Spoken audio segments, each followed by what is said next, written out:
following program is rated PG. Parental guidance is recommended.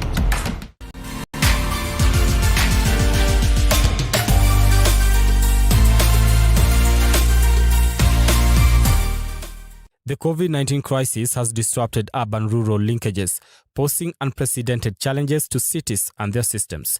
City lockdowns have affected the flow of people and goods into and out of cities. This disruption has created food shortages, putting a majority of the urban population at risk of being food insecure. However, there is no doubt of urban agriculture's effectiveness as an intervention to food insecurity in cities. For Nairobi, this has been demonstrated by the significant number of residents relying on urban agriculture for regular supply of food following the cessation of movement into and out of Nairobi, from keeping dairy goats in the backyard and producing vegetables in public spaces to rearing chickens along a shared corridor between houses in informal settlements. All these actors are contributing food to the Nairobi food basket. Our journey today on Food Thursday takes us all the way to Matathi Ngong to get a deeper understanding on how one can practice urban farming. Today we visit Urban Living Collective by Migwi, where consultation on how you can practice urban farming and give the fight to food security a push takes place. This is Food Thursday. My name is Brian Amoai.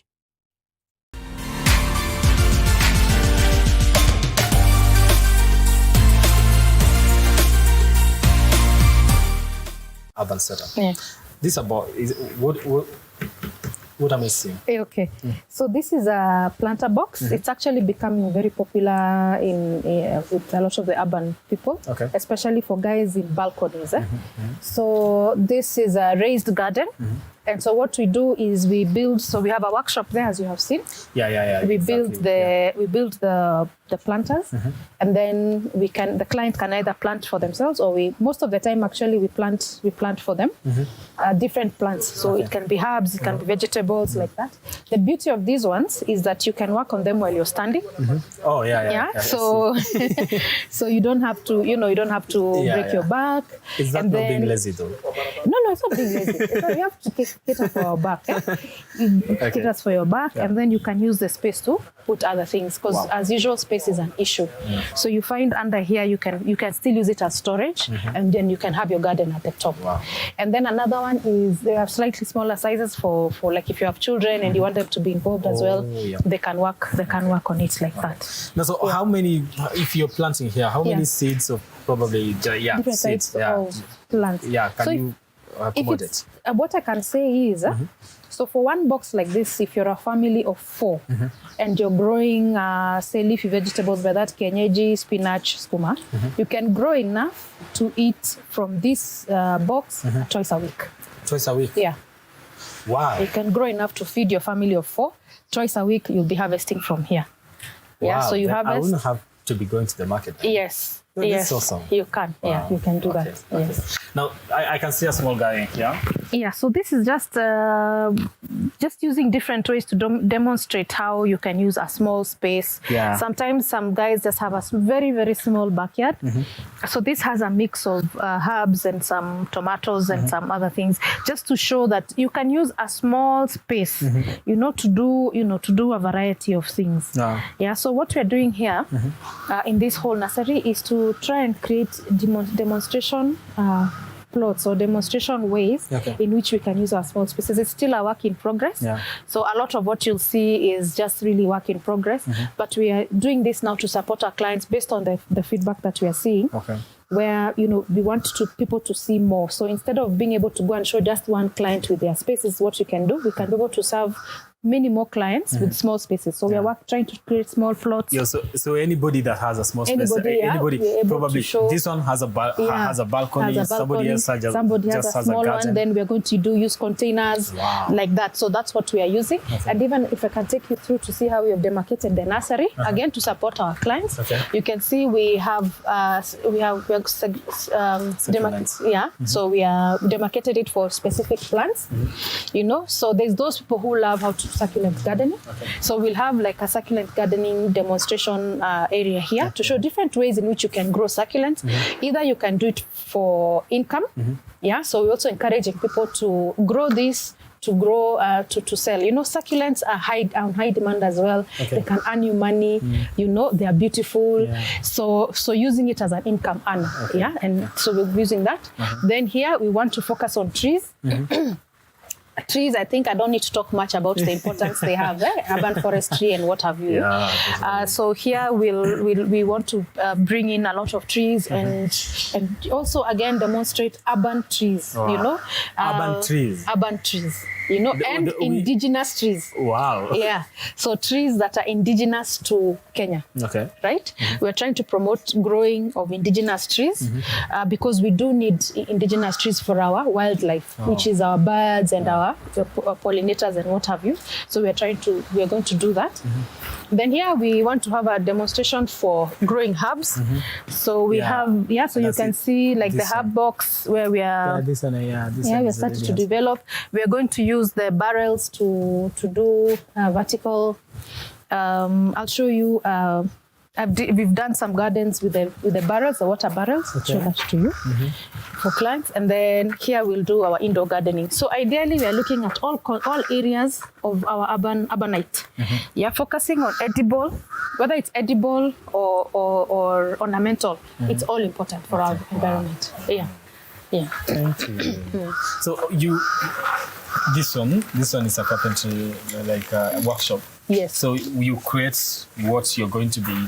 The clients when clients do come here, they buy everything that it's a whole package. Yes. So of course, like we said, a key area here, a key challenge within the urban area was also fine. I have my balcony, but where do I put And then some people don't like growing in the water bottles and plastic because over time they don't look good. Remember, within your urban area, your entire space is privy to people, you know. So you want everything to look beautiful. Yeah. So for example, this one looks beautiful. Yeah, exactly. So if you have this one, people will be like, "Hey, you have class." Yeah, you know. So as a result, and so it was actually a big challenge with people saying, "No, I don't want those skumas and whatever, they'll make my place look ugly. Okay. I don't want to grow those things." I'm like, no, let us give you a solution that looks good. And so we mix. Wow. So like here we mix edibles and some flowers because they grow together, you know, so you can put some marigolds and some herbs and some spinach. It looks nice, but it's also functional because the marigolds had pest control and then, you know, the herbs are also pest control and the spinach and skumas are feeding you. So it's all, you know, so like these are for a client we are about to plant. Somebody else has already booked this one. Yes, this one has already been, ideally for now we are really making on order because we have quite a number of orders.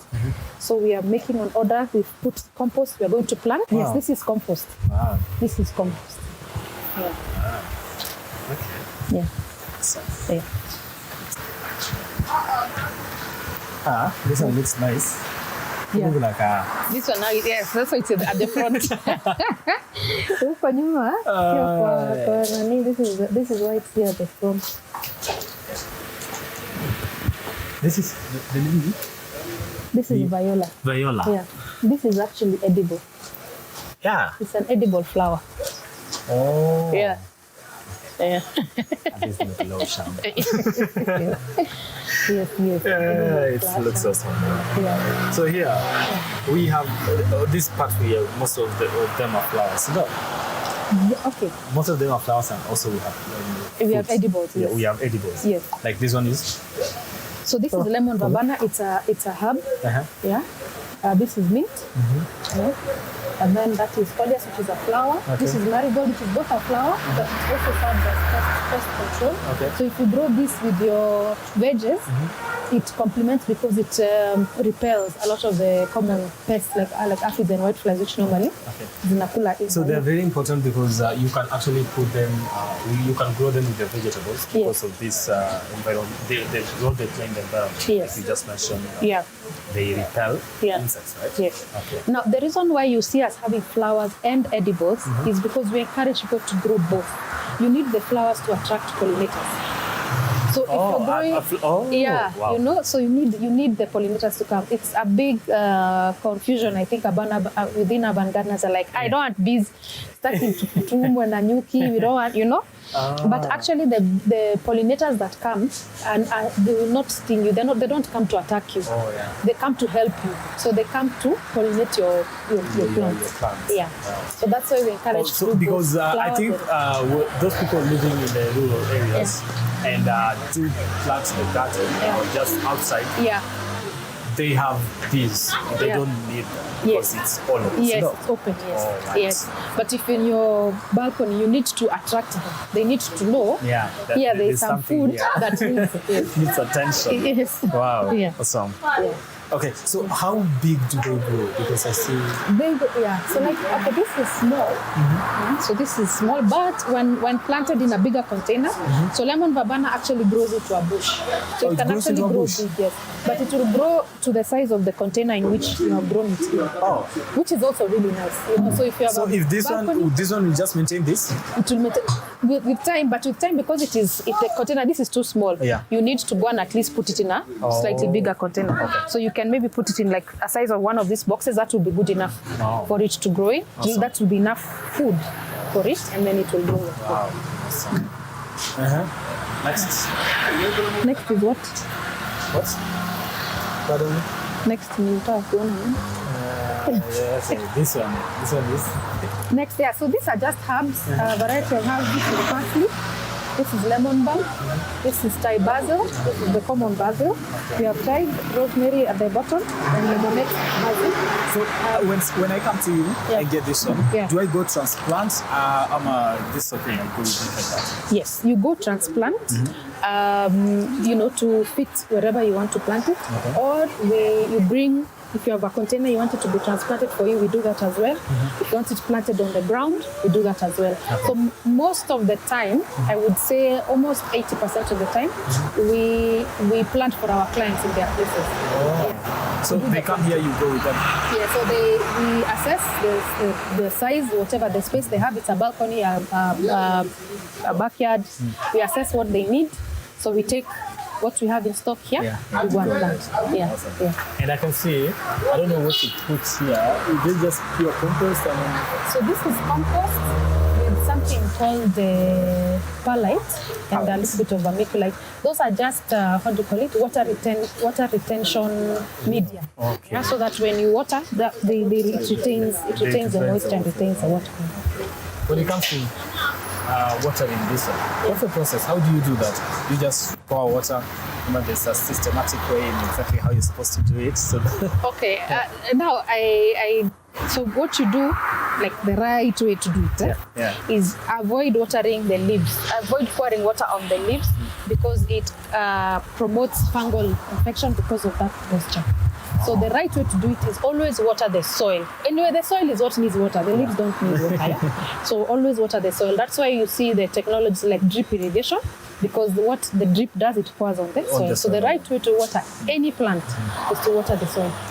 Yes. So thank you. Thank you so much for this wonderful setup of just farming and urban living. That people can come and just practice urban living, urban farming. Take a plant, practice planting in their garden and all that, and ensure that there's continuity when it comes to food production, something like that. Exactly. Yeah, that is what we want. Everybody wants to feed. Yeah, true. So if you can do it in your little garden, then why not? Exactly. Thank you so much for your time. I really do appreciate it. Thank you. Where did you choose this area? Does it have a lot of plants on it? Okay, so our strategy is to be where people live, right? So this being our first, and we hope to set our footprint across the country, but we want to be in the areas where people live, because that is where you need this service, so we want communities within the areas where we are based to be able to grow successfully, and then we know we are changing communities one at a time. Thank you so much, Alice. Thank you so much. Thank you. I do appreciate your time and everything. Okay. Awesome. Thank you.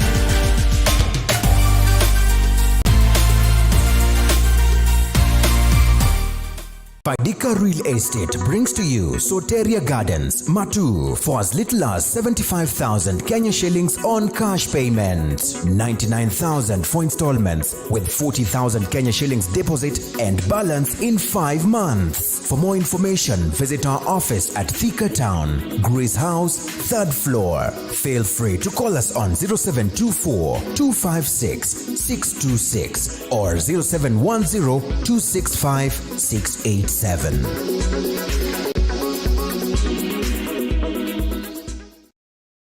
Revival Sanctuary of Glory presents the 17th Burning Fire Conference from the 18th to the 25th of July at the Revival Sanctuary of Glory, Riruta, from 8 a.m. to 8 p.m. The theme will be Recovery All, hosted by Bishop Dr. Ken and Mercy Ken, alongside guest speakers Apostle Patrick Mureithi, Bishop Julius Tinkoi, Reverend Dan Wirigi, Pastor Baraka, and guest singer Naomi Karanja and Sarah Kay. For more information, call us on 0722 392 375. I'm John. I'm a new hire. Hi, John. You ever worked in the service industry before? Nope. You ever been arrested? You can do a background check if you'd like. Do I need to? Baby boomers. Ugh. But here's the sad part. Well, I just thought I'd give you all fair warning. You should probably start updating your resume. That's right, folks. The place is going under. A little something to get your own place. A guy like you should be sleeping in his own bed. Good things don't happen to good people. They happen because someone sacrificed everything they had to get what they want.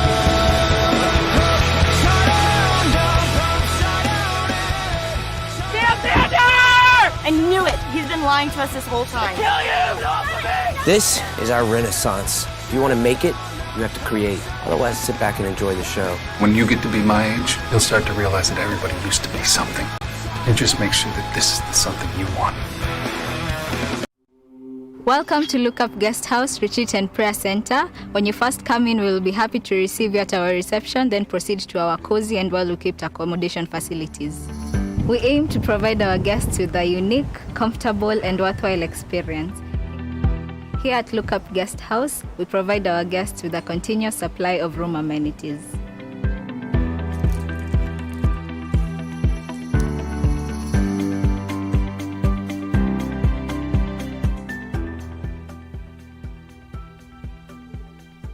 A cool environment for all your retreat activities. Look Up Guest House Retreat and Prayer Center. For reservation, contact us on info@lookupguesthouse.org or call us on 0746 788 707.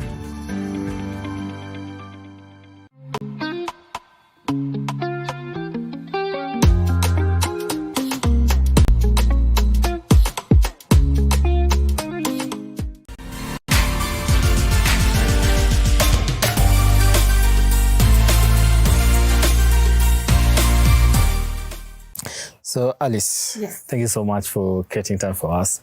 Now, we are here to understand what is urban farming, because your shop is urban living. So, you deal with urban farming. What is it? Make us understand. Okay. Yeah. So thank you for coming. Okay. And urban farming ideally means growing edible and non-edible plants within an urban space. Okay. So urban spaces are within cities, within towns, you know. So that ideal is what urban farming is. And it's not just growing, it's also keeping of chicken, you can keep rabbits, you can do composting. So urban farming entails the entire process within an urban space. Okay. Now, how is this, you said, keeping kitchen? Now, most of the time, people that live in the city always complain about, not really complain, but there's the challenge of space. Yeah. Is that why we have the urban? What do we do to make sure that that is actually accommodated? Okay, so space is the main factor in urban areas. Yeah. People have smaller spaces, Yeah. and it's continuing to grow. So according to a study, by 2050, about 68% of the world's population will be living in urban spaces. Wow. So the demand, so what does that mean? That means that the spaces are going to get smaller because there's going to be a lot of demand for housing and, offices and spaces to live in and to operate from. So that means the land that is available to us, or that will be available by that time, will be so small And so we are saying it's time to start now for us to see the spaces that are available between for us. What can we do with those spaces? We must eat. We say we eat 3 times a day. Well, generally, at least we eat once. Yeah. At least we eat once. Yeah. Yeah. So people must eat, and we also need to think about the environment. We are seriously seeing the effects of climate change. Yeah. You know, the climate conditions have significantly changed. You know, and this is as a result of urbanization. Okay. Yeah? Because for us to have places to live, we have to remove the forests. So deforestation is high. Urbanization is as a result of urbanization because of growing populations. So at Urban Living, where we focus on urban farming as one of our key pillars, is we are taking part in ensuring that our future generations are able to work with the spaces that they have. Wow. So we create opportunities for them to create, to grow their own food, for example. And even if it's not growing food, at least to use the spaces to earn from them. So this urban living is not just something that we are doing for now. It's something that we have already pictured that in future this is likely to happen. So we want to deal with that problem when we get there. Yes. So you mentioned like most of the world population will be living in urban areas, meaning those rural areas. What are going to happen to rural areas? They will be too many, or will we have advanced? Okay, so it's not that it's rural versus urban. Yeah. So there's urban and peri-urban, you know. So what we see is going to happen is that there'll be more, say, peri-urban and urban areas. Okay. So even what you're calling rural areas. So for example, where we are right now, we're in Matasi and Ngong. Yeah. Back then we would call it rural area, isn't it? Yeah. But this is peri-urban. Okay. You see? So it's not really about rural versus urban, but it's about the populations and the spaces available to them. So wherever you go, it's not really about income generation that calls that one rural, this urban, because of an income divide. No, it's about space. You know, so that is the platform at which we are working from. And so urban living is a way of life. How do we work within the spaces that we have to make it work for us, to make sure that we are eating nutritious diets? Wow. You know, we are raising our families to make sure our families are growing up in safe spaces, and to make sure that, especially for the future generations, they are also understanding the importance of them preserving the environment around them. Wow. And that includes looking at things like trees. There's concepts such as pollination. You know, in urban areas, pollination is such a foreign concept. So it's an area that we focus on a lot about. And we also focus a lot on children, where we engage children to learn how to cater for the environment, also through growing gardening. You know? Because gardening has a lot to do with even just mental wellness. You know, it provides for the entire life of the individual, of the urbanite, who is the person that we are talking about. Wow. You mentioned something about environment, and to me, it brings about a feeling of just making things look greener, probably in your home or something. Because in the city or in urban areas, you find less of green. Yes. In most cases, right? Yeah. So what we normally do, what you're trying to do is just to bring that feeling of an environment that is conducive and all that, which is something that is awesome. And something else, when it comes to agriculture, what are some of the things that you find probably are a challenge or an issue when it comes to urban living? Okay, so agriculture, for the longest time, especially I think when we were growing up, agriculture in schools, in our education system, because that is where our values and our behaviors are formed. It was treated as a tool for punishment.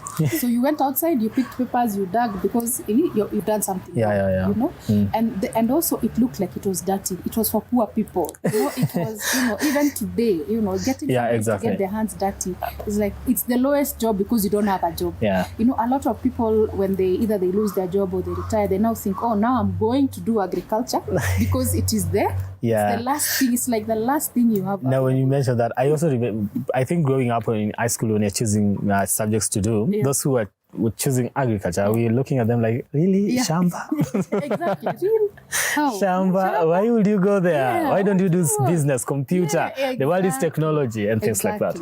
So there's been the narrative that is saying to make agriculture look good, but it's not about making it look good. Agriculture is good. You know, agriculture is modern. It's urban because what has happened? We have taken things like the computer and all this technology as the only modern thing around us. Wow. But we work with modern technologies or modern practices to do our agriculture. And so that's why we look at things like ornamental plants, for example. You know, if you don't want to grow skuma, it's okay. You can grow succulents, you can grow indoor plants, you can grow ornamental plants, you can earn from them and buy your skuma. Yeah. So what you're trying to say, in an urban setup, if I have my small garden, I can actually make money from that garden? Yes, you can. Wow. Yes, you can. I thought it was large scale. No. Yes, you can. So, and that is now something else, a narrative that we are changing as well. Yeah. Use the space you have, you can make money. So, for example, a big part that you can make money from your small space is two areas. It's herbs when it comes to edibles. So the herbs, people are learning now to appreciate the value of fresh herbs. So we are seeing consumers in urban areas learning and appreciating that, wow, I can have fresh basil, I can have fresh mint, I can have fresh thyme, you know, within my own space. Yeah. I can grow them. These are perennial. Perennial means that they grow, you know, on and on, as long as you take good care of them, forever they are growing. So you can sell to your neighbor. Things like dania, you know, it is something you can grow. So herbs is a big one. And even ornamental plants, beautiful plants that do, you know, that and improve the context of your environment, you know. So there's that. And then another one that we're really pushing is composting. Composting is taking your kitchen waste and breaking it down to becoming soil. That compost is like gold right now. It's considered black gold. It's very difficult to get compost in Kenya. There's not enough production. You know? All right. Not enough production in the urban areas or just generally? In the urban areas. Okay. Because remember, for you to grow, you need soil. You need the base in which you're going to use to grow a plant. Yes, there's hydroponics, the water system. That's fine. But predominantly you would need soil. So that soil, there are no soils within that. The urban soils are very poor. Yeah. So you need that base. So that is where the compost comes from. Okay. Yes. Wow. And I think what has been the reception so far when people now, because we mentioned that growing up and being in high school and choosing subjects and agriculture and all that, but now people, I don't know, has the reception been that positive when it comes to just adopting to urban living and trying to do this small gardening in the comfort of your home? Just the people you've dealt with. Yes. How has the reception been so far? The reception has been phenomenal, especially at the onset of COVID. Whilst it is a very unfortunate phenomenon that happened, people stayed at home and they started to realize that they have extra space, they have extra time, and then also realizing that it is important to start looking at how, you know, their nutrition, how are they eating. You know, there's this demand for people now to start eating healthy, eating fresh, because the health of your body, you know, determines how your body is able to fight with foreign warfare like COVID and stuff like that. So we saw a considerable uptick in people interested in growing in their small spaces. So initially I was selling my stuff from home, you know, I was operating from home. As a result, we were able to have a shop and now we have an outlet and now I'm starting the nursery. Wow. So it's been a journey which I can say has been as a result of demand from clients. Okay. Now, that all became, this all came as a result of the COVID-19?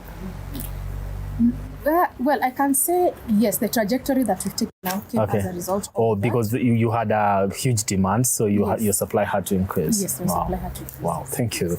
And something else, I think the expenses, when it comes to now, when you want to start an urban farm, you want to put a small farm at your balcony, something like that. How much or what goes into achieving that for somebody who comes to you? Okay. So it is actually very, very affordable because we tell people to work with what they have. So if you have, we all have containers in our home. Maybe you buy water, you buy cooking oil, you buy whatever. Work with the containers you work with what you have. So if you have, you know, water bottles or cooking oil or whatever, you start with that and you can use it to grow whatever you want to grow. So even from as little as even 100 shillings, you can start your urban garden. Wow. Because with 100 shillings, what do you want? Maybe 100? Yes, a packet of 100 shillings will give you 2 packets of seeds. You buy your seeds, you start your garden, you look after it properly, and you grow from there. It is not, cost is not a barrier to entry at all. Yeah, the only part that I would say has been a barrier to entry has been the base to grow, which is soil. Yes, you can go and get soil from the nurseries on the roadside or from the neighbor or whatever. The challenge with urban soils is the health. They're poor in health, and could have a lot of diseases. There could be some element of chemicals. I must mention that we promote only organic gardening. And so we are very concerned with the foundation, which is the soil, which is why we are now promoting composting as a very active thing. So if you can make your own soil, then you start your garden. Again, that process is free. It's your waste in the kitchen. So it's even saving you money. Instead of getting garbage collectors, you produce your own compost, then you start your garden. So it is very cheap. Actually, Talking about compost, I must say, it takes time. You have to be patient. That is one thing, especially Nairobians. They say, I want the garden to be harvesting from tomorrow. People fast food. You talked about compost, and I think it's an interesting perspective, or rather something. How do we then? How do I put it? Making sure that whatever you are composting is safe, because you say it's your own kitchen waste and all that, because now we have a lot of things that we use in the kitchen that will not do well as a manure or something. So how do you select and know that this one will work for me, this one will not, this one will decompose, this one will not? That's a very good question. So ideally what we do is we have a kit that has all the literature of what you're supposed to compost, and we provide the bins as well. But ideally what it means is for you to be successful in your composting, you only compost your green waste, which means your vegetable peels. Do not compost any cooked food, cooking oil, or meat. But if you compost everything else, you can even compost your cotton trousers. You can even compost your yes cotton and it actually breaks down very well. You'll be surprised. So your green stuffs, after you peeled your kitunguu, your tomato, your maize, your whatever, your bogas, all that goes well into the compost. Just don't do cooked food and don't do meat. And that's it. And so we are promoting food to the vegetarians. So you have more. So now when you're doing composting, the patience still applies here, right? Yes, patience applies because, with the right method, so we teach you how to do something called hot composting. Hot composting is a method where it becomes really hot for it to break down. So that process takes about a month. So it's not a very long time. It's just a month and you start having your compost ready. So it's not a long time. It's not a long time. Let's go back to the kitchen. Food, very important. When I'm having my kitchen garden and I'm practicing urban living, I've come to urban living and I'm practicing urban gardening. What are some of the things that I'm allowed to have in that small garden of mine? Like what kind of plants do I plant there? Is it everything? Are there specific things that I can, because of space too? True. So that's another very good question. So another area that we are trying to focus on as well a lot is using something called geospecific gardening. So you look at, we try to guide you to look at your environment. So if your environment is very cold, for instance, there are certain crops, if you grow them there, you will suffer. You will have problems like, for example, tomatoes. Tomatoes don't like cold. They like the heat of fruit producing, tomatoes, peppers, and stuff like that. And so we guide our consumers to work with the environment and even the time of the year, to grow the right thing. So January, most places are hot, so you can grow tomatoes at that time, So just learning how to work with the environment. Alafu, if you want maize, you have a small space. Remember, maize will take 3 months. It will grow, you also have to use some level of common sense. Exactly. And that's why I was wondering, probably you have this kind of small garden. So how many maize crops do you have? You also have to think what actually will work for you. And what we normally recommend is grow the things that you eat. For example, the leaves of, so like your skuma, your spinach, your kienyeji, they have a fast turnaround and eat those leaves because those ones you're sure they are healthy, they're organic, you've grown them yourself.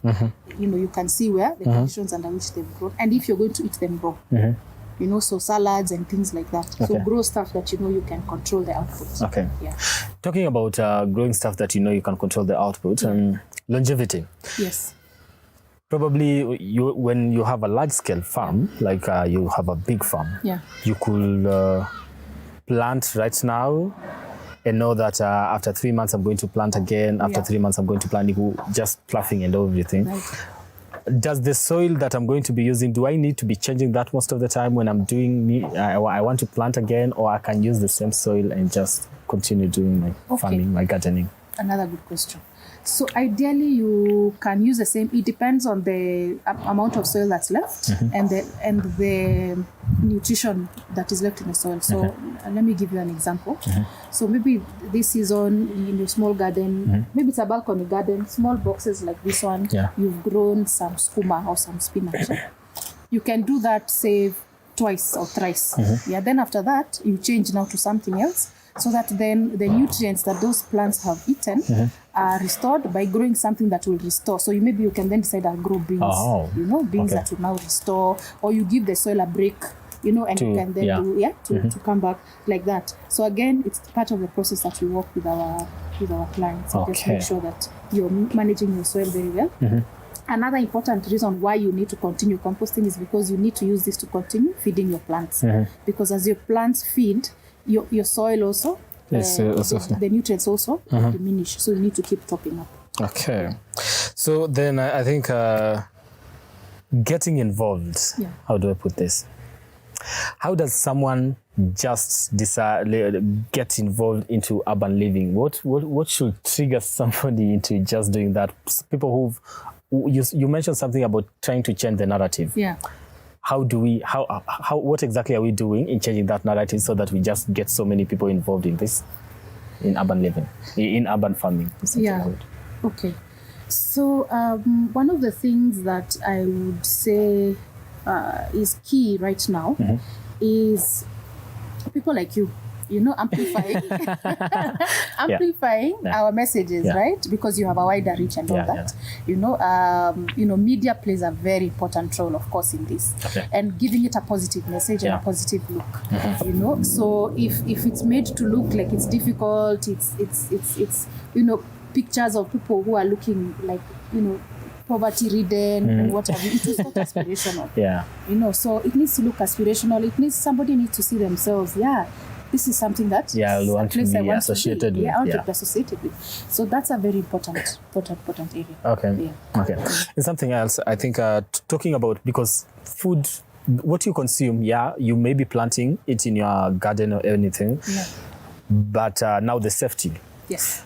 We've talked about, no, we've not talked about that, but people have talked about agrochemicals and organic farming and all that, and just how to ensure that whatever you consume is safe. Nowadays they call GMO. So when I'm doing this in my garden at home, how do I ensure that whatever that comes out is safe? What should I use to make sure that that comes out is safe? Okay, first is avoid any chemicals. Totally. Na hizo ndo zinafanya zinagrow haraka. Zinagrow haraka ni ya kwenda wapi? No, just give the plant its natural life to grow. You know, so assume that you are the plant. There's things you can do to your body, so that you can grow a certain way. We've seen that. Now that's a very practical. That is a practical example. It hits all. It hits it. That's the point. Okay. Or you can go to the gym, eat right, work on yourself. You look good, and take a year. And totally. Now that is it. That is how. Yes. So I think as we wind up, if you mentioned it's not expensive to start this. And how is it environment friendly when it just comes to having this around you and that? Okay. So you know the role of plants is to emit oxygen, right? So the more plants you have, right, the more oxygen they produce. Yes, they do take in oxygen at night as well, which is part of this, the natural cycle, right? So we talk about them being air purifying in numbers. So you can have one plant here, but it will not be as powerful as when there are many. Exactly. Yeah. So for example, if you go to a forest, how it feels versus under one tree. Yeah. Right? It's the same principle. The forest is fresh, it's clear, it's, serene environment. Serene, same thing. So if your neighbor, that community that you're living in, it will feel like a forest. Yeah? Because everybody is playing their part in their small way. Yeah. So we should actually check these. People living in urban areas embrace urban living. Yeah? Yes. Urban living is urban farming. Yes, urban gardening, urban farming, urban, whatever you want to call it. It is a way of life. Thank you so yes. much. Yeah, yes. thank you so much.